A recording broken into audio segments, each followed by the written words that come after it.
Imagine you have a bathtub and you start filling it with water, but you forget to stop. Soon, the water spills over the edge, making the bathroom floor all wet.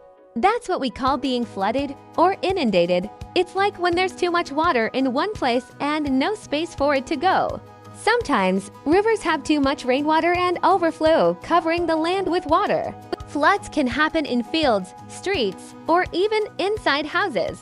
Swimmers need to be careful, as it can be tricky to move through so much water. Inundated means having too much water in a place, just like your very wet bathroom.